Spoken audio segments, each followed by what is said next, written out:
अपनी दिल की तख्ती पे सबक को लिख लेना कि अपनी आदत बनाओ ताजदारे मदीना पे कसरत से दुरूद पढ़ा करो। माशाअल्लाह, सुभानअल्लाह। अगर ताजदारे मदीना पे कसरत से दुरूद पढ़ोगे तो इंशाअल्लाह मदीने से खैरात आएगी, मदीने से खैरात आएगी, बेशक खैरात आएगी। बहुत अच्छा सुनने लग गए हैं आप, इसी तरह साथ दिया तो इंशाअल्लाह मैं कुछ खिदमत कर सकूंगा। मैं आओ दुरूद के ताल्लुक से एक कहानी सुना करके मैं अपने मौजू की तरफ आता हूँ। एक किताब है जिसका नाम है दलाइलुल खैरात शरीफ। ये किताब ऐसी है जो शुरू भी दुरूद से होती है और ख़त्म भी दुरूद पे होती है। इस किताब के राइटर, इस किताब के मुसन्निफ का नाम है हज़रत मोहम्मद बिन सुलेमान अल जज़ूली रहमतुल्लाहि ताला अलैह। इन्होंने ये किताब लिखी तो किसी ने पूछा, हजरत जी आपने ऐसी किताब लिख दी जो शुरू भी दुरूद से होती है और ख़त्म भी दुरूद पे होती है, इसकी वजह क्या है? तो हज़रत मोहम्मद बिन सुलेमान अल जज़ूली फरमाते हैं कि मेरी ज़िंदगी में एक वाक़या पेश आया था, मैंने उसी दिन कसम खाई थी कि एक किताब ऐसी लिखूंगा जो शुरू भी दुरूद पे होगी, शुरू भी दुरूद से होगी और ख़त्म भी दुरूद पे होगी। अब वो कहानी सुनिएगा, वो कहानी क्या है आपके ईमान को ताज़गी बख्शेगी।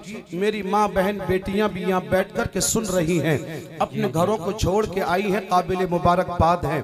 अजीज़ान मिल्लत इस्लामिया, हज़रत मोहम्मद बिन सुलेमान अल जज़ूली फरमाते हैं, मैं मिस्र के किसी इलाके में था, मुझे नमाज ज़ुहर या नमाज असर पढ़नी थी और नमाज के लिए वज़ू ज़रूरी है और वज़ू के लिए पानी ज़रूरी है। कहते पानी था नहीं तो मैंने पानी को तलाश किया, काफ़ी तलाश और जुस्तजू के बाद मुझे कुआं नज़र आया और जैसे ही मैंने कुआं देखा तो मेरी ढारस बन गई, चलो यार कुआं मिल गया, पानी निकालेंगे, वज़ू करेंगे और खुदा को सजदे कर लेंगे, नमाज़ें पढ़ लेंगे, नमाज क़ज़ा नहीं होगी। हालांकि अगर पानी ना हो तो तयम्मुम का भी हुक्म है, लेकिन हजरात फरमाते हैं मुझे तलाश के बाद कुआं मिल गया, लेकिन कुएं पे जैसे ही मैं पहुंचा तो मैंने क्या देखा कि कुआं तो है, पानी गहरा है कुएं का और कुएं के पास न रस्सी है न डोल है, लेकिन कुएं से बिल्कुल लगा हुआ, कुएं से बिल्कुल चिमटा हुआ किसी गरीब का कच्चा सा मकान भी था जिसकी दीवार कुएं से लगी हुई थी। फरमाते हैं मैं जब कुएं के पास पहुंचा, पानी गहरा था, रस्सी नहीं, डोल नहीं, मैं भाई परेशान होने लग गया, यार पानी निकाला कैसे जाए। लेकिन क्या देखता हूं, मेरी जब नजर उठी तो जो कुएं से लगा हुआ कच्चा सा मकान था, उस मकान की छत पर एक छोटी सी बच्ची खेल रही थी जिसकी उम्र तकरीबन 6 साल की होगी या 5 साल या 6 साल या 7 साल की होगी, छोटी सी बच्ची थी। फरमाते अल्लाह की इज्जत की कसम, वो बच्ची क्या थी, बड़ी फसीह हो बलीग बच्ची थी, जब वो बोलती थी तो लबों से फूल झड़ते थे। कहते हैं वो बच्ची, जब मैंने देखा उस बच्ची को, उस बच्ची की नजर मुझ पे पड़ी और कहने लगी मन अंता, चचा कौन है आप, कौन है आप, क्यों आए हैं यहाँ, क्यों खड़े हैं यहाँ पर। अल्लाहू अकबर। कहते मैंने नाम बताया अपना, बेटी मेरा नाम मोहम्मद बिन सुलेमान अल जज़ूली है। अल्लाहू अकबर। ए काजीपुर के सुन्नी जन्नती मुसलमानों, ये नाम वो नाम था जो मिस्र में आलिमों की जमात में बड़ा ऊंचा नाम था, ये नाम वो नाम था जो वलियों की जमात में बहुत ऊंचा नाम था, इस नाम के डंके पूरे मिस्र में बजते थे। उस बच्ची ने भी ये नाम सुन चुकी थी, बच्ची वो भी। अल्लाहू अकबर। लेकिन देखा पहली बार था, जैसे ही नाम सुना तो कहने लगी चचा परेशान लग रहे हैं, बात क्या है, सुनिएगा, दिल के कानों से सुनिएगा। आपने फरमाया बेटी मुझे नमाज पढ़नी है और नमाज के लिए वजू करना है और वजू के लिए पानी जरूरी है। बेटे पानी गहरा है, रस्सी भी नहीं है, डोल भी नहीं है, मेरे लाल बता मैं पानी कैसे निकालूं, इसलिए मैं कुछ परेशान सा हो गया हूँ। अल्लाहू अकबर। मेरी माँ बहन बेटियां सुने, मेरे भाई सुने, बच्ची इतरा के कहने लगी अंतल्लज़ी युस्ना अलैकल खैर व अंत ततहय्यरु बिमा तखरुजु बिहिल मा मिनल बीर। ओ चचा तेरी तो अजमत के डंके मिस्र की गलियों में बजते हैं, तू तो बड़ा आलिम रब्बानी है, तू तो बहुत बड़ा वली है, लेकिन तुझसे कुएं से पानी निकालना भी नहीं आता। समझ रहे मेरी बात? बच्ची ने कहा चचा तुझसे कुएं से पानी निकालना भी नहीं आता, अंतल्लदी युस्ना अलैकल खैर, तेरे तो बड़े चर्चे हैं लेकिन पानी निकालना नहीं आता। हजरत मोहम्मद बिन सुलेमान अल जज़ूली फरमाते हैं मैं समझा शायद बच्ची मेरी बात समझी नहीं। मैंने कहा हाँ मेरी बेटी मुझे पानी निकालना तो आता है लेकिन पानी निकालने के लिए रस्सी और डोल चाहिए। बेटी रस्सी और डोल है नहीं तो पानी निकालूं कैसे? अल्लाहू अकबर। हजरत मोहम्मद बिन सुलेमान अल जज़ूली फरमाते हैं वो बच्ची छत से उतर के नहीं आई बल्कि अपने मकान की छत से कुएं की तरफ आगे को यूं झुकी और वहीं से उसने कुएं में थूक दिया। फरमाते हैं पैदा करने वाले की कसम मुझे नहीं पता कि उसका थूक कुएं में पहले पहुंचा या फिर पानी कुएं का उबल के ऊपर पहले आ गया। अल्लाहू अकबर। जब कुएं के मन से पानी टपकने लगा बच्ची के थूक गिरने के बाद और कहने लगी बच्ची चचा कर ले वजू ऐसे निकलता है पानी। जी लगा दे सुभान अल्लाह।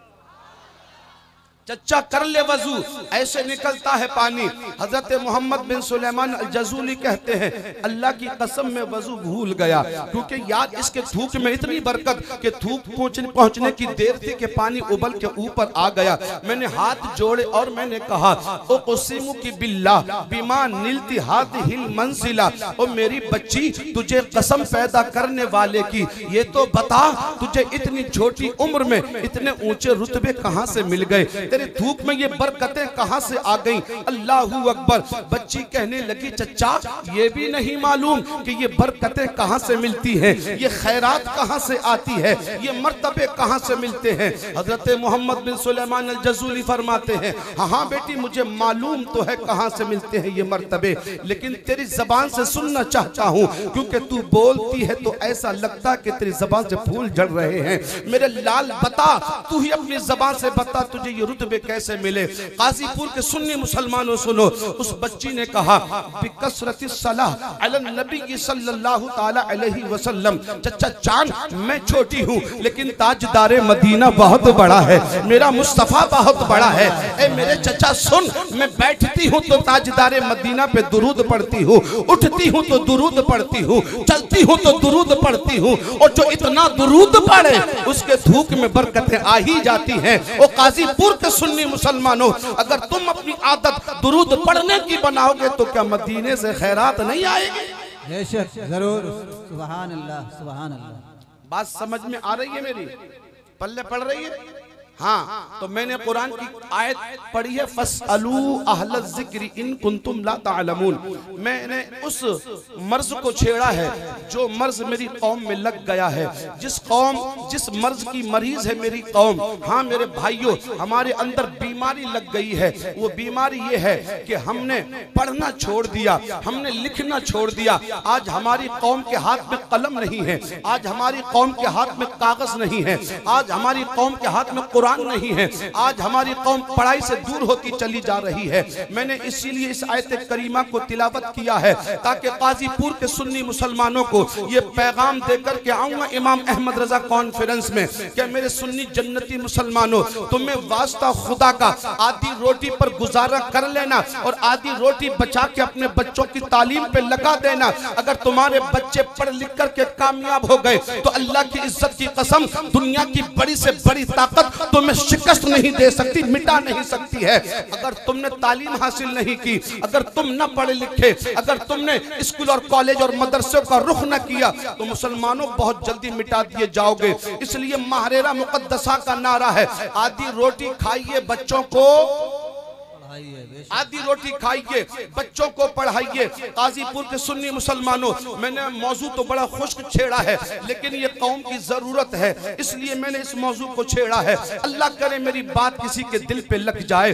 बरगे हिना पे लिखता हूँ दर्द दिल की बात, बरगे हिना पे लिखता हूँ दर्द दिल की बात, शायद लगे किसी दिल रुबा के हाथ, शायद लगे किसी दिल रुबा के हाथ। हजरात मेरी कोई औकात नहीं है कि मैं आज को वाज कर सकूं, मेरी कोई हैसियत नहीं है जो मैं आपको खिताब कर सकूं या मैं आपकी इस्लाह कर सकूं, लेकिन हाँ मैं तो इसी गरज से आ गया हूं कि ताजदार मदीना का कोई सबक पढ़ाऊंगा मुस्तफा की उम्मत को। अगर एक सबक भी किसी को याद हो गया तो मेरी बख्शिश का भी क्या में जरिया बनेगा और आपकी बख्शिश के लिए भी जमानत बनेगा इंशाअल्लाह। क्योंकि मुझे वो बात याद है जब हजरत इब्राहिम के लिए आतिश नमरूद भड़काई गई, जिसकी आग इतनी तेज आग थी जिसके शोले आसमानों से बातें कर रहे थे, बड़ी कई मुरब्बा मील में थी वो आग। तो एक चिड़िया ने अपनी चोंच में पानी लिया और अपनी सहेलियों से कहा चलो इब्राहिम के लिए आतिश नमरूद बुझाएंगे। तो उसकी सहेलियों ने कहा चिड़िया तेरी मेरी चोंच के पानी से क्या बनेगा, वो तो कई मुरब्बा मील में फैली हुई आग है। तो उस चिड़िया ने कहा था मुझे नहीं पता कि मेरी चोंच के पानी से कुछ बनेगा या ना बनेगा, हाँ इतना जानती हूँ कि इब्राहिम के वफादारों में नाम आ ही जाएगा, इब्राहिम के वफादारों में नाम आ ही जाएगा। मेरे भाइयों इसी गरज से आ गया हूँ आपके बीच में कि मुस्तफा के सन्ना खानों में नाम आ ही जाएगा। अज़ीज़ान मिल्लत इस्लामिया, पहला सबक मैंने आपको जो पढ़ाया वो ये है कि कसरत से ताजदार मदीना पे दुरूद पढ़ना। दूसरा सबक ये है अपने बच्चों को तालीम से आरास्ता करो, क्योंकि तालीम ही ऐसी चीज है कि जिसके जरिए से फजीलत हासिल होती है इंसान को। जिसके पास तालीम होती है वही फजीलत वाला होता है। देखिए मेरे सामने हजरत बैठे हुए हैं, इनके सर पर ये इमामा कितना खिल रहा है। मैं कहना चाहता हूँ मेरे सामने कितने लोग बैठे हैं, हर एक की गर्दन पे सर है, लेकिन ये पगड़ी हर सर पे नहीं है। ये पगड़ी हर सर को नसीब नहीं होती है, बल्कि किसी किसी सर को नसीब होती है। अल्लाहू अकबर। मेरे भाइयों अब ये पगड़ी हर सर को क्यों नसीब नहीं होती, इसका जवाब कलंदर लाहौरी अल्लामा इकबाल ने दिया और कहा था बरहना सर है तो अज़्मे बुलंद पैदा कर, बरहना सर है तो अज़्मे बुलंद पैदा कर। यहाँ फकत सरे शाही के वास्ते है फकुलहा, यहाँ फकत सरे शाही के वास्ते है कुल्हा। फरमाते हैं अगर तेरा सर नंगा है, अगर तेरा सर बरहना है तो कोई ऐसा काम कर दे कि तेरे सर पे इज्जत की पगड़ी रख दी जाए, क्योंकि पगड़ियां कौवों को नहीं बांधी जाती, शाहीनों के सर पे बांधी जाती। सुभान अल्लाह, नारे तकबीर, नारे रिसालत। इसलिए मेरे भाई कौवा बन के ना जियो, शाहीन बन के जियो। शाहीनों के सरों पे पगड़ियां बांधी जाती हैं। अल्लाह करे हर एक भाई के सर पे इज्जत की पगड़ी सजा दी जाए। अज़ीज़ान मिल्लत इस्लामिया, और ये इज्जत की पगड़ी उसी वक्त मिलेगी जिस वक्त तुम्हारे पास इल्म होगा। हमारे उलमा फरमाते हैं अल इल्मु वसीलतुन इला कुल्li फजीलतिन। सुनिएगा मेरी बात को, मेरी बात एक भी आपसे छूट ना जाए। और मैं बड़ी तेजी के साथ गुफ्तगू इसलिए कर रहा हूँ क्योंकि लंबी फहरिस्त है, बहुत ज्यादा आपको शोरा को भी सुनना है और खतीब अहले सुन्नत को भी सुनना है, वरना मैं तरन्नुम में तकरीर करता हूं मेरे भाइयों, और लहजे में तकरीर करता हूं मैं, और लहजे में तकरीर करने की मेरी आदत है, लेकिन लहजे में तकरीर करने से वक्त ज्यादा लगेगा और बातें कम पहुंच पाएंगी। इसलिए मैंने आज अपना मौजू कुछ अलग चुन लिया है, अंदाज कुछ अलग बना लिया है कि लहजे में तकरीर न करके इस मुस्तफा की बीमार उम्मत को कुछ ऐसा सबक पढ़ा दिया जाए कि इसके मर्ज का इलाज हो जाए। हाँ मेरे भाइयों, तो मैंने कहा उलमा फरमाते हैं अल इल्मु वसीलतुन इला कुल्li फजीलतिन। इल्म किसी भी दर्जे का हो वो आदमी को हमेशा फजीलत देता है। आपको आम मिसाल से समझाता हूं मेरे भाइयों, आप काजीपुर के सुन्नी मुसलमान हैं, आपने भी बहुत से लोग ऐसे देखे होंगे जो बड़े मुतकब्बिर हैं, जिनकी गर्दनें हमेशा अकड़ी रहती हैं, जिनकी गर्दनें खुदा के सामने नहीं झुकती हैं लेकिन नाई के सामने झुक जाती हैं।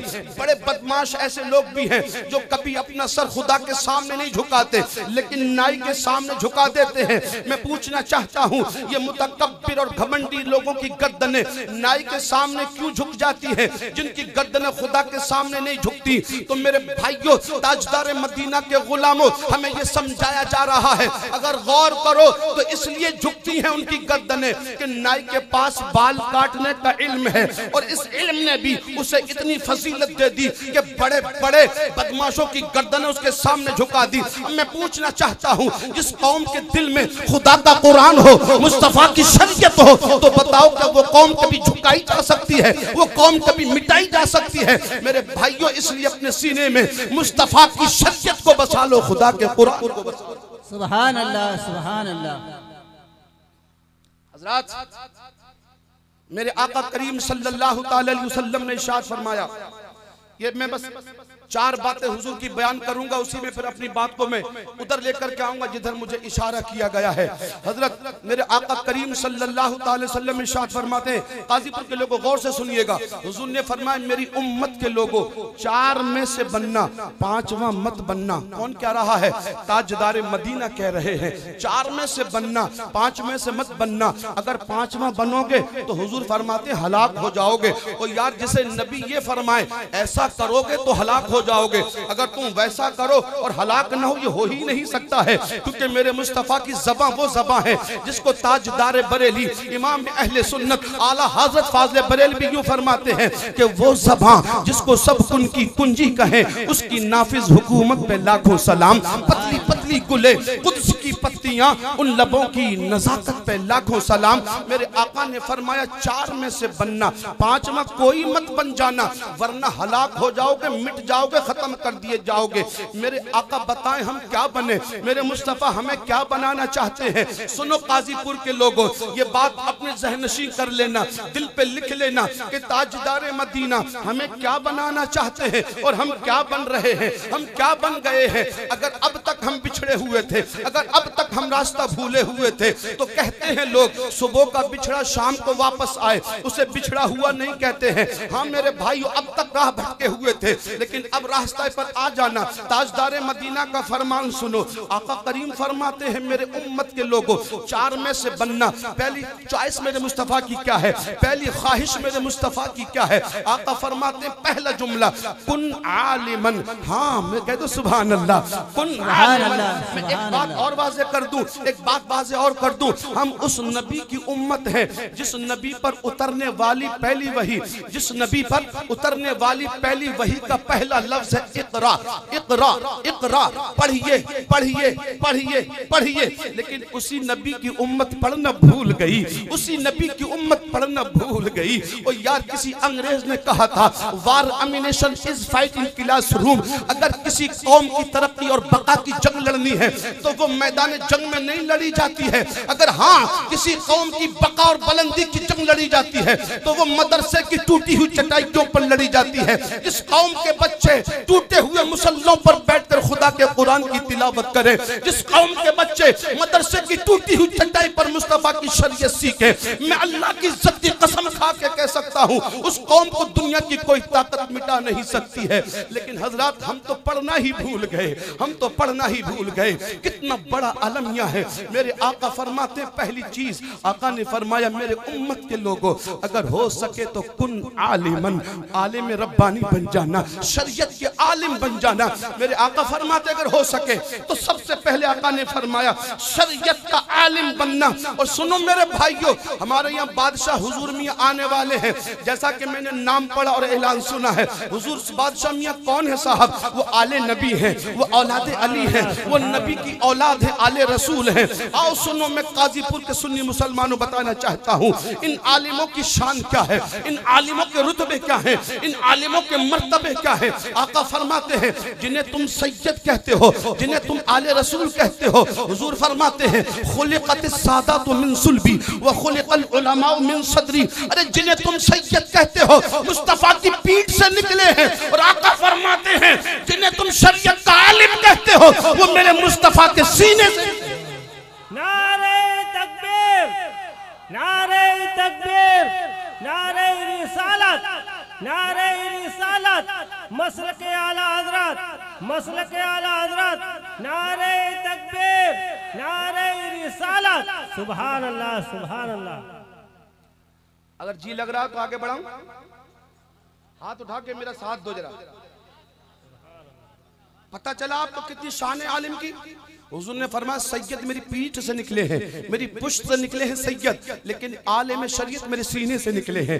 अल्लाहू अकबर। अब यहाँ पर अकीदे की भी इस्लाह कर देना चाहता हूँ मेरे भाइयों। अब हकीकी आलिम वही होगा जो मेरे मुस्तफ़ा के फैज़ का कायल होगा, जो मुस्तफ़ा के सीने के फैज़ का कायल होगा। और जो फैज़ मुस्तफ़ा का कायल ही न हो वो फिर आलिम कैसे हो सकता है? जो फैज़ मुस्तफ़ा का कायल ही न हो। ये बात जरा बारीक है, मेरी तरफ तवज्जो दीजिएगा। मैं कहने लगा हूँ हकीकी आलिम वो है जो मुस्तफ़ा के सीने के फैज का कायल है, और जो फैज़ मुस्तफ़ा का कायल नहीं है वो आलिम हो ही नहीं सकता है। यही तो वजह है लोग पढ़ते रहे, अपने तई आलिम बनते रहे, लेकिन उनके पीछे मदीने का फैज नहीं था, इसीलिए कुरान के तर्जुमे में भी भटके। ऐसा हुआ मेरे भाइयों, कुछ कुरान हदीस पाक के मफहूम में भी भटके। लेकिन आओ, जिस इमाम अहमद रजा की तुमने कॉन्फ्रेंस सजाई है, वो इमाम इश्क मोहब्बत इमाम अहमद रजा खान फाज़ले बरेलवी, जिसका सीना मोहब्बत रसूल का मदीना था, जब उसने कलम उठाया था तो 1000 से ज़ायद किताबें लिखने के लिए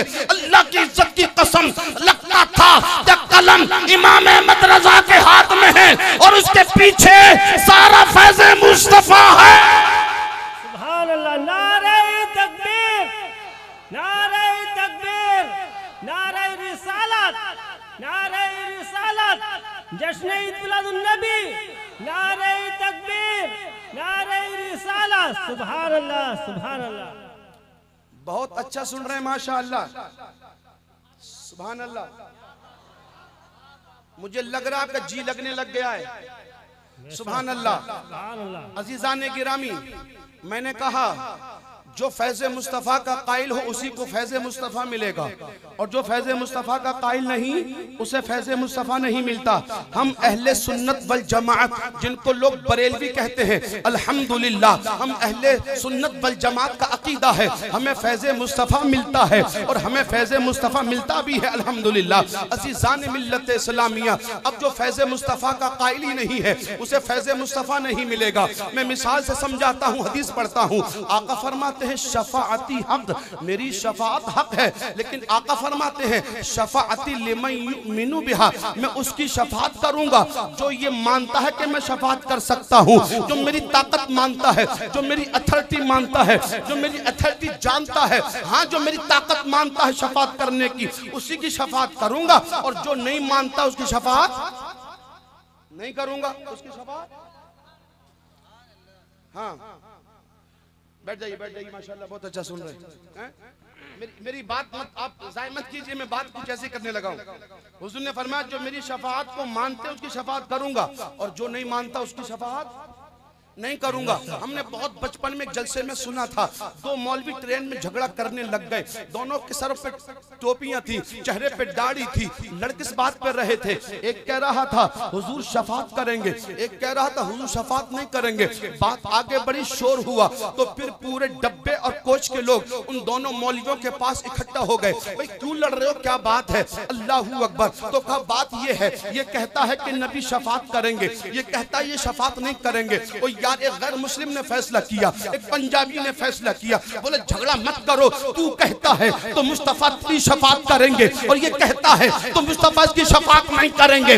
मेरे भाइयों हमारा अकीदा है ताजदार मदीना हमारी शफाअत करेंगे तो सुभान अल्लाह, सुभान। नारे तकबीर, नारे तकबीर, नारे रिसालत, नारे रिसालत, मसलक आला हजरत, मसलक आला हजरत काजीपुर के सुन्नी मुसलमान, नारे तकबीर, नारे रिसालत। हजरत हुजूर ने फरमाया चार में से बनना, पांचवा मत बनना वरना हलाक हो जाओगे। पहला हुजूर ने फरमाया हो सके तो आलिम बनना, अगर ये ना हो सके तो फिर दूसरा दर्जा बताया मेरे मुस्तफ़ा ने। आका फरमाते औ मुतअल्लिमन, अगर आलिम ना बन सको तो फिर आलिमों के कदमों में बैठने वाले तालिब इल्म बन जाना, उनकी बारगाह में ज़ानु अदब तय करने वाले बन जाना। दूसरा मर्तबा तालिब इल्म का मेरे मुस्तफ़ा ने फरमाया। हाँ मेरे भाइयों मैं तेजी के साथ आगे बात बढ़ाता हूँ। आका फरमाते हैं अगर ये भी ना हो सके, मुतअल्लिम भी न बन सके, स्टूडेंट भी न बन सके, तालिब इल्म भी न बन सको, तो आका फरमाते तीसरा दर्जा औ मुस्तमिअन, फिर आलिमों को सुनने वाले बन जाना, आलिमों को सुनने वाले बन जाना। ओ काजीपुर के सुन्नी जन्नती मुसलमानों, तुमने इमाम अहमद रजा कॉन्फ्रेंस कायम करके ये साबित कर दिया हम आलिम तो न बन सके, हम मुतअल्लिम तो न बन सके, लेकिन अल्लाह का शुक्र है जो मुस्तफा ने तीसरी बात फरमाई कि आलिमों को सुनने वाले बन जाना। हमने इमाम अहमद रजा कॉन्फ्रेंस कायम करके मुस्तफा की तीसरी ख्वाहिश को पूरा कर दिया। सुभान अल्लाह, सुभान अल्लाह, बहुत सुभान अल्लाह। हुजूर ने फरमाया औ मुस्तमियन, आलिमों को सुनने वाले बनना, जाहिलों को मत सुनना। हाँ मेरे भाइयों, आलिमों को सुनने वाले बनना, सफर करके जाना, आलिम को सुनने वाले बनना। मैं एक बात और कह देता हूँ, अगर सुनने को जी करता है, कानों को चस्के की जरूरत है, तो फिर क्या नाम है, बम्बई के गवैयों को मत बुलाना, बम्बई के नचैयों को मत बुलाना। अगर हाँ जी सुनने को चाहता है तो इमाम अहमद रजा फाज़िल बरेलवी के किसी आशिक रसूल को बुलाना और कहना हमें मुस्तफा की नात सुना दे। किसी कारी को बुलाना, कहना हमें खुदा का कुरान सुना। सुभान अल्लाह, सुभान अल्लाह। नारे तकबीर, नारे तकबीर, नारे रिसालत, नारे रिसालत। मसलक आला हजरत, मसलक आला हजरत, जश्न ईद मिलादुन नबी। नारे तकबीर, नारे रिसालत। सुभान अल्लाह, सुभान अल्लाह। 3 बातें हो गई। चौथी बात हुजूर ने फरमाई, दिल से सुनिएगा। हुजूर फरमाते हैं अगर आलिम न बन सको तो मुतअल्लिम बनना, ये भी न बन सको तो आलिमों को सुनने वाले बनना। अगर ये भी न हो सके तो आका फरमाते हैं औ मुहिब्बन, आलिमों से मोहब्बत करने वाले बनना, आलिमों से प्यार करने वाले बनना, आलिमों को अपनी आंखों पे बिठाने वाले बनना, आलिमों से प्यार करने वाले बनना। और गाजीपुर के लोगों में सच कहता हूँ, अगर तुमने किसी आलिम से दुश्मनी की, अगर तुमने किसी आलिम से बुग़्ज़ो हसद रखा, तो गोया के मुस्तफा की पसंद से तुमने बुग़्ज़ो हसद रखा है। मेरे आका की पसंद को तुमने दुश्मन बनाया है। और जो मुस्तफा की पसंद को दुश्मन रखे वो मुस्तफा का मुहिब नहीं हो सकता है, अल्लाह का प्यारा नहीं हो सकता है। इसलिए कुछ भी करना, लेकिन किसी आलिम से दुश्मनी मत करना। हो सके तो आलिम रब्बानी से मोहब्बतें करना। आका ने फरमाया औ मुहिब्बन, आलिमों को मोहब्बत करने वाले बन जाओ, आलिमों से प्यार करने वाले बन जाओ। और यार गाजीपुर के लोगों, मेरे आका किस हद तक चाहते हैं कि मेरी उम्मत के लोग, मेरी उम्मत के लोग पढ़ें, मेरी उम्मत के लोग पढ़ें। मैं एक जुमला कहना चाहता हूँ, वो मेरे मुस्तफा का फरमान का मतलब यही है कि तुम इल्म हासिल करो, गोद से गोर तक करो, गोर से गोद तक करो। आओ मैं इस पे हदीस सुनाता हूँ। इसको क्या नाम है मेरे भाइयों, कई बुजुर्गों ने अपनी किताब में लिखा है, दाता अली हजबेरी ने भी लिखा है, इमाम फखरुद्दीन राजी ने भी अपनी किताब में लिखी है ये कहानी। ये वाकया बड़ा दिलचस्प वाकया है, इंशाअल्लाह दिलों को नूर बख्शेगा। फरमाते हैं एक दिन मेरे आका करीम सल्लल्लाहु ताला अलैहि वसल्लम की बारगाह में हुजूर का एक जवान सहाबी, एक जवान नौकर हुजूर की बारगाह में बैठा हुआ था और हुजूर उससे प्यार भरी गुफ्तगू फरमा रहे हैं। ताजदार मदीना अपने गुलाम से मोहब्बत भरी गुफ्तगू फरमा रहे हैं। अल्लाहू इतने में बुलबुले सिदरा, सिदरा के मकीन जिब्रील अमी आ जाते हैं, अर्ज करते हैं या रसूल अल्लाह, जिस जवान से आप मोहब्बत भरी गुफ्तगू कर रहे हैं, हुजूर जो जवान आपकी बारगाह में बैठा है, जिससे आप प्यार फरमा रहे हैं, ताजदार मदीना, ये थोड़ी देर का मेहमान है, चंद घड़ियों का मेहमान है, चंद मिनटों का मेहमान है। हुजूर इसे मौत आ जाएगी, हुजूर ये दुनिया से चला जाएगा, हुजूर इसको मलकुल मौत अभी आने वाले हैं, इसकी रूह कब्ज कर लेंगे। और यार एक उम्मती के जाने का गम मुस्तफा को रुला देता है। मेरे आका की आंखें बरसने लगती हैं, हुजूर रोने लग जाते हैं। और यार क्यों ना रोए, हमने तो पढ़ा है जब मेरे आका करीम खाकदान गीती पे तशरीफ लाए थे तो सबसे पहले सजदे में सर रखकर अगर अल्लाह से कोई चीज मांगी थी तो वो ये गुनहगार उम्मत मांगी थी, रब्बी हबली उम्मती, अल्लाह मेरी उम्मत मेरे हवाले कर दे, अल्लाह मेरी उम्मत मेरे हवाले कर दे। आज उम्मती के जाने के गम ने मुस्तफा को रुलाया है। जवान सहाबी है, अब ये दुनिया से जाने वाला है, चंद मिनटों का मेहमान है। मेरे आका की आंखें बरसने लगी। सुनिएगा मेरे भाई, मेरे आका ने फरमाया मेरे गुलाम चंद मिनटों का तू मेहमान है, तुझे मौत आने वाली है, तू दुनिया से जाने वाला है, अब तेरी जिंदगी खत्म हो गई है, अब जा, जो करना है वो कर ले, जो चाहे कर ले, जो करना है वो कर ले, चला जा। और मेरे भाई आप होते या मैं होता तेजी के साथ घर पे दौड़ जाते और जाकर के वसीयतें लिख देते ताकि बच्चों को बताएं मेरे बच्चों फला फला पे मेरा इतना है, फला फला जगह मेरा इतना है। लेकिन अजीजान मिल्लत इस्लामिया, अल्लाह की इज्जत की कसम, वो मुस्तफा की बारगाह का परवरदा सहाबी है, अल्लाहू अकबर। वो घर नहीं जाते हैं उठ करके, बल्कि दूर बैठे थे और हुजूर के करीब हो गए,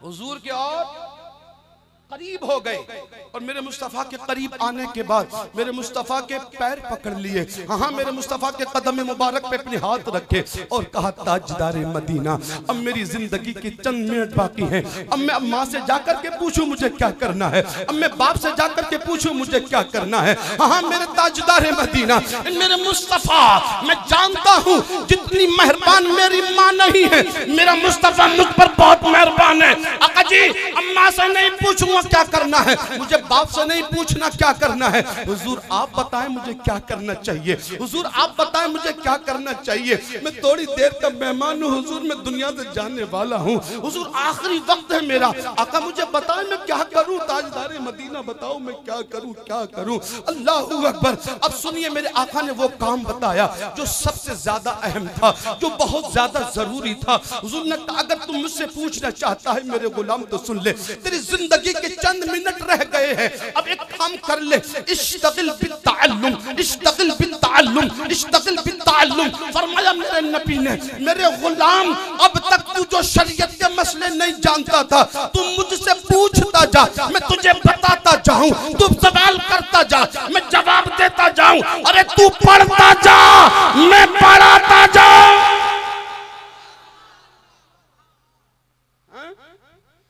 मतलब मेरे नबी ने फरमाया आखिरी वक्त भी अगर कुछ करना है तो वो पढ़ना है। वाह समझे? आधी रोटी खाई और बच्चों को पढ़ाइए, पढ़ाएंगे इंशाअल्लाह, इंशाअल्लाह इंशाअल्लाह। इंशाअल्लाह। हजरात बहुत खुश। माहिरा मुकद्दसा का मैंने पैगाम सुना दिया आपको, एक माहिरा का एक पैगाम और सुनाना चाहता हूँ, सुनिएगा। सैयदों का पैगाम है साहब, आले रसूल का पैगाम है। मेरे मुर्शिद गिरामी हुजूर रफीक मिल्लत ने फरमाया, गाजीपुर के लोगों सच समझना, इसको दिल से सुनना। रफीक मिल्लत फरमाते मुसलमानों तुम्हें खाना नहीं आता, तुम्हें खाना नहीं बोल दो। मैं ये जिला मुरादाबाद संभल में तकरीर कर रहा था कि तुम्हें खाना नहीं आता, बोलने को तैयार कोई नहीं, और एक बोला मौलवी साहब हमको खाना नहीं आता, हमको नहीं आता। हजरत जी हम तो बहुत खाते हैं, शादी में जाएं अगर रोस्टेड हो तो जनाजा निकाल दें, कबाब हो तो हम उसके पराग से उड़ा दें। हजरत हम नहीं जानते, चिकन चिल्ली हम खाते हैं, चिकन चंगेजी हम खाते हैं, चिकन तंदूरी हम खाते हैं, मटन और बटन हम खाते हैं, हमें क्या खाना नहीं आता। अल्लाहू अकबर। मैंने कहा तूने मेरी बात का मतलब गलत निकाल लिया। मेरे मुर्शिद ने फरमाया था मुसलमानों तुम्हें खाना नहीं आता, मतलब ये था, हुजूर रफीक मिल्लत ने समझाया भी था, वो ये था कि तुम्हें घर में तो आता है लेकिन तुम्हें बाहर खाना नहीं आता, घर में आता है बाहर नहीं आता। अब आप ये बात भी समझने रहे होंगे, समझ बात यह है अगर घर में 5 फर्द हैं, 3 बच्चे हैं, एक मियां एक बीबी, 5 हो गए। मेरे भाइयों अगर गोश्त की जरूरत पड़ती है पकाने को घर में तो कितना लेके आते हो? 5 लोगों में 3 बच्चों के साथ मार के ज्यादा से ज्यादा आधा किलो लेकर के आओगे, और ज्यादा आपने भाले में तीर मार दिया तो 1 किलो लेकर के आओगे, इससे ज्यादा नहीं लाओगे। आधा किलो लाते हो और उसमें आलू डाल करके शाम को भी खाते हो, फिर भी बच जाता है, फिर भी आपको सुबह नाश्ते में भी काम आता है। किसान हो, गांव के खेत में काम करने जाते हो, क्या तो रात की रोटी सेक दे, सालन गरम कर दे जो बच गया था। मैं पूछना चाहता हूँ आधा किलो गोश्त में 5 बंदों ने रात को भी खाया, फिर भी बचा तो सुबह को भी खाया, लेकिन जब तुम किसी की बेटी की शादी में जाते हो अकेले ही 1 किलो 2 किलो खा के आते हो। मैं पूछना चाहता हूँ वो भी तेरा भाई है, अगर उसके घर खाना खत्म हो गया तो बताओ ये पूरे गांव की बदनामी है, एक शख्स की बदनामी नहीं है साहब, पूरे गांव की बदनामी होगी। अरे यार उससे तो पूछो उसका दिल कितना धड़कता रहता है, कहीं खाना कम न पड़ जाए, कहीं खाना कम न पड़ जाए। अरे उसकी इज्जत को अपनी इज्जत जानो मेरे भाई, जब तुम ये जानने लगोगे तो इंशाअल्लाह फिर कहीं भी जाओगे जैसा घर में खाते हो वैसा इंशाअल्लाह बाहर भी खाओगे, फिर किसी के खाने कम नहीं पड़ेंगे, जितने लोग आएंगे उससे ज्यादा खा के जाएंगे। बेशक। वाह वाह वाह, समझ आया? जिंदाबाद, बहुत खूब, अच्छा पैगाम। हमारी जमात के एक बहुत बड़े मौलाना गुलाम रसूल बलियावी की क्लिक मैंने सुनी, वो कह रहे थे हजरत जी रात में 2 बजे मुझे फोन आया और तकरीर कर रहे थे, कहते बात तकरीर की, जब मैंने मोबाइल देखा तो आधा दर्जन मिस कॉल है, मैंने बैक कॉल की, रात में 2 बजे कोई मुसीबत ज़दा ही फोन कर रहा होगा। कहते जब मैंने फोन बैक किया ना तो एक जवान लड़के ने फोन उठाया और वो सिसकियां मार के रो रहा था, वो रो रहा था बच्चा। हाँ मैंने मौलाना साहब कहते मैंने पूछा बच्चे रो क्यों रहा है, बता तूने मुझे फोन क्यों किया था? तो उस बच्चे ने रोती ही आवाज से कहा, हजरत जी ये फोन मैंने नहीं किया था, मेरे अब्बा जी ने किया था, अब से 15-20 मिनट पहले आपने कॉल रिसीव नहीं की। हाँ मेरे भाइयों, तो हजरत ने कहा फिर बात कराओ अपने अब्बा जी से। बच्चे की चीख निकल गई, कहने लगा हजरत जी मेरे अब्बा जी अब जिंदा नहीं है, मेरे अब्बा का जनाजा मेरे सामने पड़ा हुआ है, मेरे अब्बा दुनिया से कूच कर चुके हैं। पूछा क्या बात है? बोले बात ये है मेरी बहन की आज शादी थी, 150 लोग बारात में आए थे, 120 लोगों ने खाना खा लिया, 30 लोगों का खाना कम पड़ गया, तो बेटे वाले ने मेरे बाप को ताने दिए, तेरी औकात नहीं थी तो बारात बुलाई क्यों थी, तेरी हैसियत नहीं थी तो हमारे साथ रिश्ते क्यों जोड़े थे। कितने गंदे गुंदे जुमले बोले हजरत जी। मेरे बाप ये जुमले बर्दाश्त न कर सके, दिल की नसें फटी और हार्ट अटैक हुआ और उसी वक्त दम तोड़ गए। मैं पूछना चाहता हूँ मेरे भाइयों, मौलाना साहब ने कहा था बेटे जाकर के बता जहां पर बारात ने खाना खाया था क्या जमीन पे कुछ खाना गिरा हुआ है या नहीं। तो उसने कहा हजरत जी अगर इकट्ठा किया जाए तो जमीन पे इतना खाना गिरा हुआ है कि 50 लोग पेट भर के खा सकते हैं, और काश तुमने पेट भर के खाया ही होता, जमीन पे गिरा या ना होता तो एक बच्चा यतीम नहीं होता, एक बच्चा यतीम नहीं होता। नारे तकबीर, नारे रिसालत, उलमाए अहले सुन्नत, शायर इस्लाम आदम रजा साहिब किबला, नारे तकबीर, जिंदाबाद जिंदाबाद। माशाअल्लाह बहुत खूब। थोड़ी देर बोले और बोले कहिए या रसूल अल्लाह। बात समझ आ रही है ना? पल्ले पड़ रही है? अमल भी करोगे मेरे भाइयों? तो इंशाअल्लाह अमल करेंगे। हाँ करेंगे भी और कराएंगे भी दूसरों से भी इंशाअल्लाह। हर बेटी अपनी बेटी समझ के विदा करेंगे इंशाअल्लाह। मैं पूछना चाहता हूं मेरे भाइयों, वो बेटी कितनी खुश थी कि आज उसका बाप अपने हाथों से बेटी को विदा करेगा, लेकिन क्या खबर थी उसी दिन वो यतीम हो जाएगी, क्या खबर थी उसके सर से उसके बाप का साया उठेगा। वजह क्या थी? खाने वालों ने उसकी बाप की इज्जत का जनाजा निकाला। और मेरे भाइयों तुम्हें क्या हो गया है? ए मेरे भाइयों, तुम कौम में मुस्लिम हो, मुस्तफा की उम्मत हो, तुम्हारा हाल तो यह होना चाहिए अगर एक भाई को तकलीफ हो तो दर्द पूरी कौम को महसूस होना चाहिए। अल्लाहू अकबर। अज़ीज़ान मिल्लत इस्लामिया, मैं तेजी के साथ अपनी गुफ्तगू समेटने लग गया हूँ क्योंकि वक्त बहुत कम है और बहुत ज्यादा क्या नाम है लंबी फहरिस्त है, इसलिए मैं बड़ी तेजी के साथ अपने मौजू की आखिरी कड़ी की तरफ आ चुका हूँ। एक मर्तबा दुरूद पाक सुना दो, सल्लल्लाहु अला नबीय्यिल उम्मी सल्लल्लाहु ताला अलैहि वसल्लम, सलातुम व सलामन अलैका सय्यदी हबीबी या रसूल अल्लाह सल्लल्लाहु ताला अलैहि वसल्लम। तो पैगाम ये था कि तुम्हें खाना नहीं आता, घर में तो आता है बाहर नहीं आता, इसलिए मेरे भाइयों जैसे घर में खाना है इंशाल्लाह वैसे ही हमें बाहर किसी की शादी में जाकर के भी वैसे ही खाना है। हाँ यार हलक से उतरा मिट्टी है, क्या दिन खा करके उसको तुम जी सकोगे। हाँ मेरे भाइयों,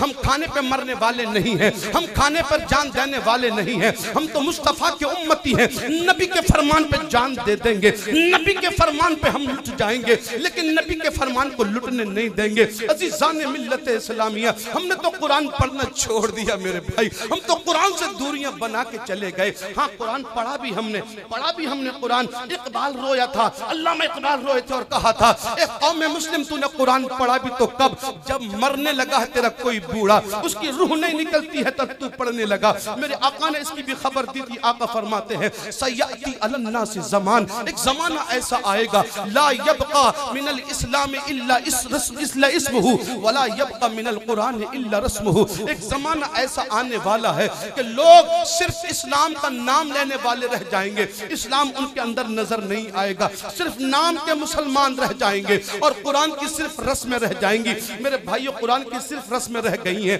बाप इसका मरा है और गुस्ल कोई और दे रहा है। हाँ मेरे भाइयों आज तुम्हारा हाल क्या है? एक बाप सर उठा के कौम के बीच में कहता है मेरे 2 बेटे दोनों कामयाब हैं, दोनों को नौकरी लग गई है, मैं तेरी नौकरी का मुखालिफ नहीं हूँ, पढ़ाना चाहिए हर मैदान में उतार अपने बच्चों को, लेकिन खुदा ने 4 बेटे दिए हैं तो एक बेटा मुस्तफा की शरीयत के लिए भी दे दे मेरे भाई। हाँ मेरे भाई हमने देखा है 4 बेटे हैं, उसके ऑफिसर हैं चारों बेटे, लेकिन जब बाप मरता है तो गुस्ल कोई और देता है। चारों बेटे इस लायक भी नहीं है कि मरे हुए बाप पर जनाजे की दुआएं भी सही से पढ़ सके, उसके मरने के बाद एक मर्तबा खत्म कुरान भी पढ़ सके। है नहीं अलमिया? कितने लोग हैं जो अपने बाप के मरने के बाद खत्म कुरान पढ़ते हैं। ला यबका मिनल इस्लाम इल्ला इस्मुहु वला यबका मिनल इस्लाम इल्ला रस्मुहु वला यबका मिनल कुरान इल्ला रस्मुहु। मेरे भाइयों, हाँ अजीजान मिल्लत इस्लामिया, तो मैंने बात ये कर दी है कि मेरे भाइयों हमें कुरान पढ़ना है, हमें मुस्तफ़ा की शरीयत को सीखना है, अपने बच्चों को हर मैदान का सिपाही बनाना है। मैंने बात कही थी शुरू में, फिर कह रहा हूँ मेरे भाइयों, आधी रोटी पर गुजारा करना सीख लो, लेकिन आधी रोटी अपने बच्चों की पढ़ाई पे लगा दो। इंशाअल्लाह ये बच्चे पढ़ जाएंगे तो इज्जत के साथ जी सकोगे इस मुल्क में। मेरे भाइयों ये मैं आप कहेंगे कोई दीवाना आया था हमारे काजीपुर में, कैसी बातें करके चला गया। अरे ये सन 2024 चल रही है, सन 2034 तक देखना जो कौम पढ़ेगी नहीं, जो कौम जाहिल रह जाएगी, फिर उस कौम का इस दुनिया में जीना बड़ा मुश्किल हो जाएगा, क्योंकि इतना तरक्की कर जाएगा ये जमाना। आप कहेंगे मौलवी साहब अगर कोई काम ना मिलेगा तो हम मजदूरी कर लेंगे, मेमार बन जाएंगे, मिस्त्री बन जाएंगे, मकान बनाएंगे। मैं तुम्हें ये क्या नाम है पेशन गोई के देकर के जा रहा हूँ, सन 2034 तक मकान बनाने के लिए मिस्त्री और मजदूर की जरूरत नहीं रहेगी। हाँ मेरे भाइयों, फिर मशीनें बनाएंगी ये मकान और बिल्डिंगें। तो मैं ये चाहता हूँ अगर मशीन बनाए तो मशीन चलाने वाला कोई मुस्तफा का उम्मती होना चाहिए, कोई मुस्तफा का गुलाम होना चाहिए, कोई अब्दुल रहीम और अब्दुल करीम होना चाहिए। वरना साहब नहीं पढ़े तो फिर जूतियां सीधी करोगे दूसरों की। इसलिए पढ़ाई अपने बच्चों को। अजीजान मिल्लत इस्लामिया, मेरे आका करीम सल्लल्लाहु अलैहि वसल्लम ने इरशाद फरमाया, आका फरमाते हैं कि कुरान की सिर्फ रस्म रह जाएगी और इस्लाम का सिर्फ नाम रह जाएगा। मैंने ये बात अभी गरीब नवाज के उर्स के मौके पर हज़रत जी कह दी थी। मैंने कहा था यार क्या हो गया तुम्हें, मेरे गरीब नवाज ने तो 90 लाख लोगों को कलमा पढ़ा के मुसलमान बनाया, तुम अपने घर वालों को मुसलमान बना लो, बस इतना कर लो, इंशाअल्लाह तुम्हारी दुनिया भी कामयाब है, आखिरत भी कामयाब है। तो एक जवान खड़ा हो गया, मौलवी साहब तुम्हें हमारी मुसलमानी में शक है, हम मुसलमान नहीं है। मैंने कहा नहीं यार मुझे शक नहीं है, लेकिन मेरे आका का फरमान तो बिल्कुल सच है, इस्लाम का सिर्फ नाम रह जाएगा। मैंने कहा बता ये महल्ला किसका है, पूरा महल्ला मुसलमानों का था। मैंने कहा बता इसमें दुकानें किसकी लगी है, बोले मुसलमानों की दुकानें हैं। मैंने कहा बता ये ताजिर कौन है, बोले मुसलमान है। मैंने कहा बता ये दूध बेचने वाला कौन है, कहा ये मुसलमान है। मैंने कहा दुकानदार कौन है, बोले मुसलमान है। मैंने कहा बता ये तोलने में डंडी मारता है ये कौन है, तू कैसे उसे मुसलमान कहेगा, और दूध में पानी मिलाने वाला मुसलमान है। और मेरे भाई दालों में कंकर मिला करके बेचने वाला मुसलमान है। और मेरे भाई कैसे मुसलमान है हम, ये सिर्फ नाम के मुसलमान है, इस्लाम हमारे अंदर नहीं रह गया है। अरे शादी किसके घर में है, कहते हैं मुसलमान के घर में है। जब शादी मुसलमान के घर में है तो फिर कजरियों के गाने क्यों बज रहे हैं? अगर शादी मुसलमान के घर में है तो फिर म्यूजिक की आवाज क्यों आ रही है? अगर शादी मुस्तफा के गुलाम के घर में है, अगर आवाज आनी चाहिए थी तो या तो मुस्तफा की नात होनी चाहिए थी या खुदा के कुरान की तिलावत। वाह वाह वाह वाह, जिंदाबाद जिंदाबाद, बहुत बेशक। मेरे भाइयों समझ आ रही है, पल्ले पढ़ रही है तो या रसूल अल्लाह एक मर्तबा और दूसरी पढ़ लो। सल्लल्लाहु अलैहि नबी सल्लल्लाहु ताला अलैहि वसल्लम सलातम व सलामन अलैका सय्यदी हबीबी या रसूल अल्लाह सल्लल्लाहु ताला अलैहि वसल्लम। मेरी तकरीर के लिए 1 घंटा होने में 11 मिनट बाकी हैं।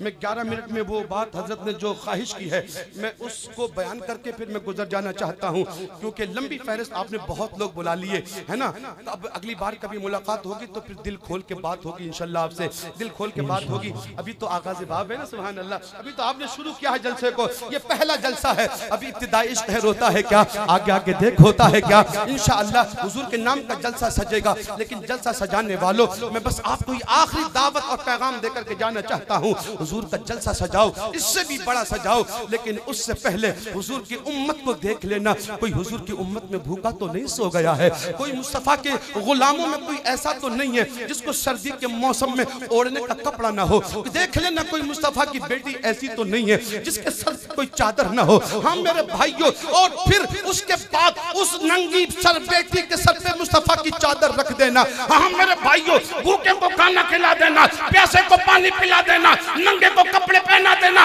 और उसके बाद जश्न इमाम अहमद रजा मनाना। इंशाअल्लाह बरेली से आवाज आएगी, तूने वो काम किया जिससे अल्लाह भी राजी है। रसूल वाह वाह वाह वाह, जिंदाबाद जिंदाबाद, सुभान अल्लाह, बहुत खूब। हाँ मेरे भाइयों, हम खर्चा हम अच्छा जुलूस निकालते हैं, हम जुलूस मोहम्मदी निकलता है। बहुत बड़ा निकलता है। अब एक पैगाम सुन लो मेरा। 2 सितंबर सन 2018, तारीख बताओ।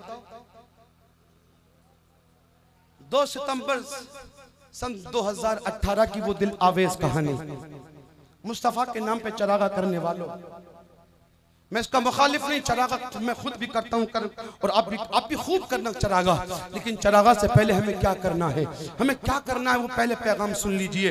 2 सितंबर सन 2018 की वो दिल आवेज कहानी है जो दिल को झंझोड़ देती है मेरे भाइयों, दिल को झंझोड़ देती है, आंख बरसेगी आपकी मेरे भाइयों। आज हम कहते हैं जमाना तरक्की कर गया है, कोई भूखा नहीं सोता है, हर घर में खूब इफरात है, खूब खाना है मेरे भाइयों। लेकिन मैं पूछना चाहता हूँ मेरे भाइयों, आपने अपने पड़ोसी घर में झांक के देखा ही नहीं है?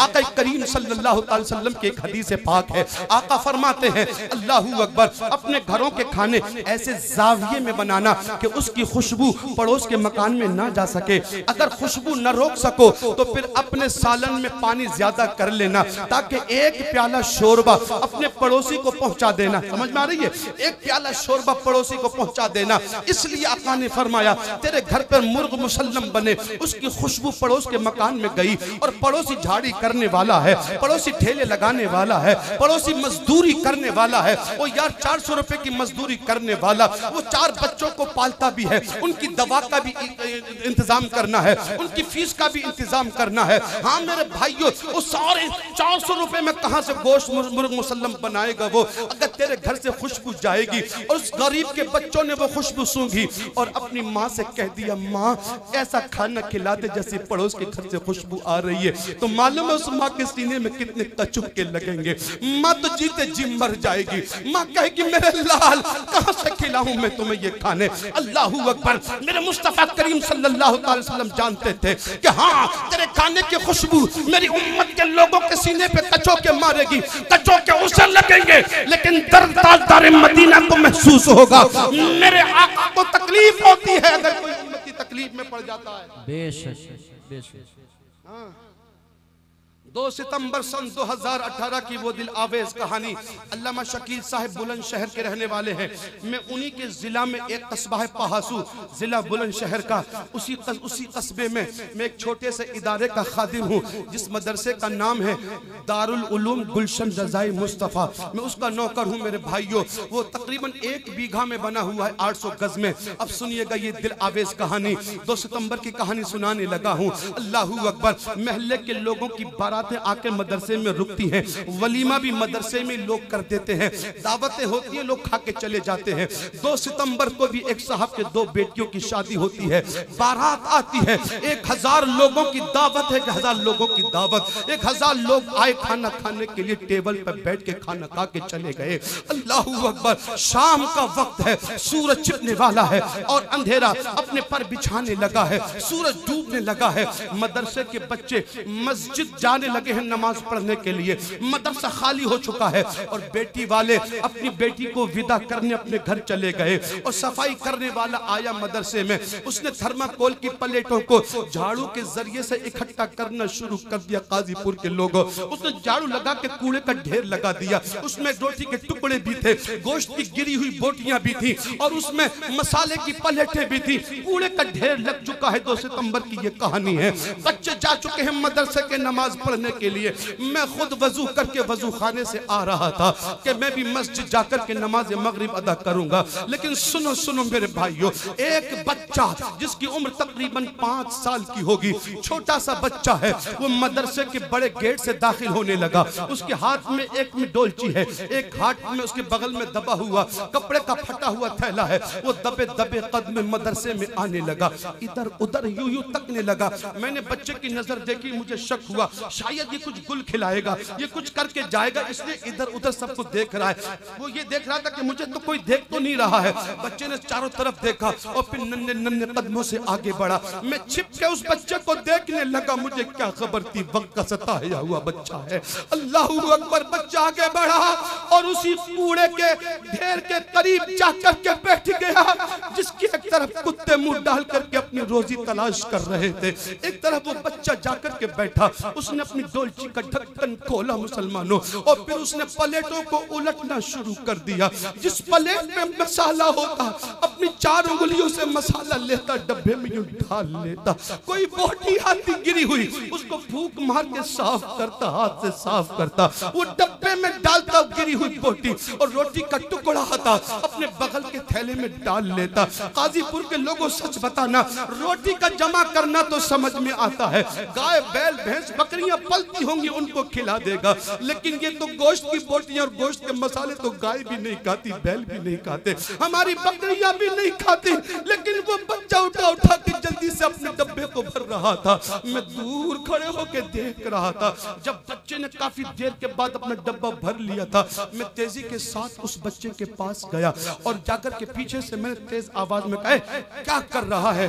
ओ यार, मैं कसम खा के कह रहा हूँ, मैंने हजारों मर्तबा तौबा की है, अल्लाह मेरी इस आवाज पर जो मैंने तेज बोला था उस बच्चे से मुझे माफ कर दे, कह दो आमीन। अल्लाह मुझे माफ कर दे, कह दो आमीन, आमीन कह दो। क्योंकि भाइयों, हमें गुस्सा भी गरीबों पे आता है, अमीरों पे गुस्सा हमें नहीं आता। अगर मस्जिद में किसी गरीब का बच्चा चला जाए, उसकी हंसी निकल जाए, तो तमाम नमाजी उठा लेते हैं मस्जिद को। किसका है इसकी हिम्मत, कैसे हो गई मस्जिद में हंसने की? निकालो, मारो, बाहर फेंको। अगर गांव के अमीर कबीर का बच्चा इमाम साहब का पैर पकड़ के भी मुसल्ले से खींच ले साहब, और अमीर कबीर उसको मारने लगे, तो ये नमाजी कहते हैं, क्या नाम है, अरे छोड़ो, बच्चा है, कोई बात नहीं, गलती हो ही जाती है। मैं कहता हूँ वो गरीब का क्या बच्चा नहीं था? क्या वो क्या घूरे में से उठाया हुआ कोई रोड़ा था? और यार, वो उसकी माँ से पूछ, वो भी उसके दिल की धड़कन था, अपनी माँ की आंखों की ठंडक है वो बच्चा।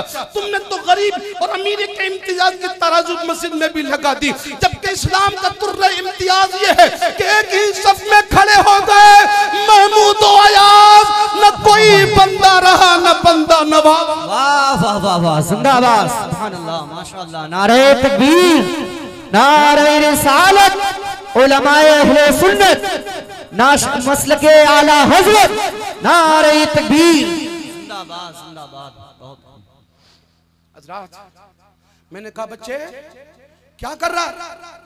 तो बच्चे ने यूं किया, सर उठा के ऊपर को देखने लगा। उसने सबसे पहले हाथ यहाँ रखा कि मौलवी के मुझे मार न दे, और उसकी आंखों में आंसू थे, मोटे मोटे भरी हुई आंखों से आंसू टपकने लगे, और कहने लगा, मौलवी, मौलाना मुझे मत मारना, मौलाना मुझे मत मारना। तो मैंने देखा बच्चा रोने लग गया, डर गया। मैंने कहा, बेटे मार नहीं रहा, तो से ये पूछ रहा हूँ, ये क्या कर रहा है बेटे, क्या कर रहा है? अब बच्चे की आवाज भर्राने लगी, बच्चा कांपती हुई आवाज में कहने लगा, मौलाना मुझे माफ कर देना, तेरे मदरसे में बगैर इजाजत के आ गया मैं, मौलाना मुझे माफ कर देना। सुनो मौलाना साहब, मेरे अब्बू जिंदा नहीं है, मेरे बाप का इंतकाल हो चुका है, इसी शहर की गलियों से जनाजा कब्रिस्तान जा चुका है मौलवी, लेकिन मेरी एक छोटी सी बहन है जो मुझसे भी छोटी है, और ये तो खुद 5 साल 6 साल का बच्चा है, बहन कितनी छोटी रही होगी। अल्लाहू अकबर। वो बच्चा कहने लगा, हजरत जी आपके मदरसे में लोगों ने खाना खाया, अब हवा के झोंके चले और हवा के साथ ये खुशबू मेरे घर से गुजर गई। मेरी बहन ने जब ये खुशबू सूंघी ना मौलवी साहब, तो वो मेरी माँ से जाके कहने लगी, अम्मी जी क्या ऐसा खाना हम कभी नहीं खाएंगे जैसे हमें खुशबू आ रही है, क्योंकि हमारे अब्बू जिंदा नहीं है। ओ मौलवी साहब, आपको क्या पता मेरी माँ कितना रोई है, मेरी माँ कितना रोई है। मैंने एक हाथ बाजू फैला के मेरी बहन को गोद में लेके कलेजे से लगाया, एक बाजू में मुझे कलेजे से लगाया, पेशानी चूमने लग गई माँ। बच्ची कहती थी, माँ ऐसा गाना में कभी नहीं मिलेगा, जिसके अब्बू जिंदा होते हैं वो ऐसा गाना गाते हैं, माँ हमारा बाप जिंदा नहीं है, हम ऐसा गाना नहीं गा सकते। जब बच्ची ने ये जुमले कहे तो वो सीने में माँ का दिल था, कितनी तड़पी थी माँ, कितनी तड़पी थी माँ। कहा मौलवी साहब, मेरी माँ के जज्बात के बंधन टूट गए, और मेरी माँ ने कहा, मेरे लाल मुझसे तेरी बहन की भूख देखी नहीं जाती, मेरे लाल हमारे नसीब में नहीं है कि अमीरों के साथ टेबल पे बैठ के हम खाना खा सके, मेरे लाल एक काम कर ले जा, ये डब्बा ले जा, ये थैला ले जा, मेरी कौम आधा गिराती है, आधा पहनती आधा खाती है। जब बेटे गिरा हुआ उठा के ले आता कि तेरे बहन की पेट की आग बुझ जाए। मौलवी मैं अपनी बहन की पेट की आग बुझाने आया हूँ, मैं अपनी यतीम बहन के लिए चुन करके खाना ले जा रहा हूँ, मुझे मत मारना मौलाना, मुझे मत मारना। मेरी माँ मेरे बाप के मरने के बाद अमीरों के घर काम करने लगी, लेकिन अमीरों ने भी तोहमत लगा के निकाल दिया। उनके घर पहुंचे लगाती, बर्तन धोती, रोटी पका के देती और झूठन बचती थी, माँ लेके आती, लेकिन अमीरों को वो भी हमारा खाना चहना लगा हाथों से छीन लिया है। और यार जब बच्चे ने ये बात कही ना काजीपुर के लोगों, मेरी चीख निकल गई, मैं रोने लगा, मेरे बदन में कपकपाहट तारी हो गई, मेरे पैर कांप गए यार। तो फिर जब मुझे रोते हुए बच्चे ने देखा, हज़रत जी मुझे बच्चे ने रोते हुए देखा, अल्लाह की इज्जत की कसम सुनिए मेरे भाइयों सुनिएगा, वो बच्चा कहने लगा मौलवी क्यों रो रहे हो, मौलाना क्यों रो रहे हो। मैंने कहा बेटे अब तेरी कहानी सुनी नहीं जाती है। मैंने बच्चे से कहा बेटे गंदगी फेंक दे, इंशाल्लाह खाना तुझे मैं दिलवाऊंगा। तो मेरा पड़ोसी, मैंने उससे कहा भाई, मैंने अपने बावर्ची से कहा जाकर के इसको खाना दिलवा दो। अच्छा बावर्ची ने उसको खाना दिलवाया। हाँ मेरे भाइयों, लेकिन उससे पहले बच्चे ने एक बात और कही थी, मौलाना साहब ये रोने की बात नहीं है, क्यों रो रहे हैं। अलमिया ये नहीं है कि लोग हमारी दावत नहीं करते, अलमिया तो ये है कि बकरीद के दिन भी मेरे घर में गोश्त नहीं बनता। उस दिन भी लोग हमारे घर को नहीं गोश्त भेजते, उस दिन भी मेरी माँ पत्थर पे मिर्चा रगड़ के ये आलू का भरता बना के खिलाती है। खुददार है मेरी माँ, किसी के आगे हाथ नहीं फैलाती। और कौम में मुस्लिम तो मैं कहना चाहता हूँ, अब रबीउल अव्वल आने वाला है, इंशाअल्लाह रमजान के बाद आएगा, अभी रमजान का महीना आने वाला है। रमजान का इस्तकबाल करना है हमें, रमजान के रोजे भी रखना है, रमजान के इस्तकबाल में काम करना। रमजान के महीने से पहले इंशाअल्लाह क्या नाम है, इमाम अहमद रजा जलसे की कमेटी वालों, तुमसे ये पैगाम देना चाहता हूँ, रमजान का चांद बाद में दिखे, पहले अपने गांव के गरीबों की फहरिस्त बनाना और फिर उनके घर पे इतना राशन पहुंचाना कि इंशाअल्लाह न इफ्तार की कभी पड़े न सहरे की इंशाअल्लाह। बरेली वाले इमाम अहमद रजा भी राजी होंगे और मदीने के ताजदार मदीना मुस्तफा भी राजी। समझ रहे, करेंगे ये काम इंशाअल्लाह। कासगंज में हजरत, कासगंज में मैं तकरीर करने गया, बस मैं खत्म कर रहा हूँ। तकरीर के बाद ना मैंने ये गरीबों पे तकरीर करने की आदत लग गई है मेरी। तो एक साहब ने मुझे बयान किया, मौलवी साहब ये सामने वाला जो घर है ना, मैंने कहा हाँ है। बोले इस घर में एक खातून है जिसके 4 बच्चे और इसका मियाँ को कैंसर हो गया, बीमारी हो गई इसको, उसका ऑपरेशन हुआ, इसकी सारी दुकान वुकान सब बिके, किराए पे रहती है बेचारी। तो सुन्नी लोग हैं सब, सुभान अल्लाह। तो कहते हैं हर जुमेरात को पूरे महल्ले में फातिहा होती है, अपने बड़े बूढ़ों के नाम से ईसाले सवाब करते हैं और 2-4 रोटियां गरीबों के लिए निकालते हैं। लेकिन उस घर से रोटी कभी नहीं निकलती थी। तो महल्ले की औरतों ने उस औरत को ताना दिया और कहा कि तुझे कभी नहीं आता कि अपनी सास के नाम के, ससुर के नाम की फातिहा करा के 4 रोटी गरीबों को निकाल दे। के लोगों को दिल के कानों से सुनना। तो मेरे भाइयों, मुझे बताने वाले पड़ोसी ने बताया, उसने कहा जब ये बात उस औरत से कही गई तो फिर वो औरत चीख मार के रोने लगी और कहने लगी चच्ची मेरे घर में रोटियां ही 4 होती हैं, अगर मैं वो 4 रोटियां जुमेरात के दिन फातिहा करा के गरीबों के घर भेजूंगी तो मेरे 4 बच्चे क्या खाएंगे चच्ची। मेरे घर में 5वीं रोटी होती नहीं है, मैं गरीब हूँ, मेरे घर में चूल्हा नहीं जलता। और बात तो मुझे यहाँ तक बताई कि रमजान के महीने के रोजे रखती है। अरे हमारे दस्तरखान पर अल्हम्दुलिल्लाह रमजान के महीने में सहरी खाते हैं तो दूध सवई हम खाते हैं, हाँ दूध जलेबी हम खाते हैं और दही से हम सहरी करते हैं कि हमारा गला खुशक ना हो जाए। और इफ्तार का वक्त होता है, दस्तरखान पे तरह तरह की नेमतें, पकौड़ियाँ, तरबूज, खरबूज और जना जाने कौन कौन सी ग़िज़ाएं रखी जाती हैं। लेकिन सुन्नी जन्नती मुसलमानों काजीपुर के सुनो सुनो मेरे भाइयों, मुझे बताया ये औरत है औरत, इसके घर के दस्तरखान पे ना तो कोई रोटी होती है, तरबूज होता है, ना खरबूज होता है, न कोई पकौड़ी होती है, बल्कि इसके घर में सिर्फ रोटी होती है और एक नमक की प्याली होती है और उसमें एक हाथ में मिर्च होती है। जब अल्लाहू अकबर की आवाज आती है तो ये खातून नमक लगा के हरी मिर्च में लुकमा तोड़ करके रोजा खोलती है। मैं कहता हूं कि पड़ोसियों को कैसे तरबूज हलक से उतरते हैं, इनके पड़ोसियों के हलक से कैसे खाने के लुकमे उतरते हैं, ये कई कई तरह के सालन बनाते हैं। आका फरमाते हैं अरे जिसका पड़ोसी भूखा सो जाए और वो खुद पेट भर के सो जाए वो हम में से नहीं है। और यार हमारा सेवा तो ये था कि हमने पड़ोसी को खा के सुलाया है और हम खुद पेट पे पत्थर बांध के सो गए। इंशाअल्लाह इन बातों पे अमल करोगे। अल्लाह ताला मुझे भी और आपको भी हुस्न अमल की तौफीक अता फरमाए।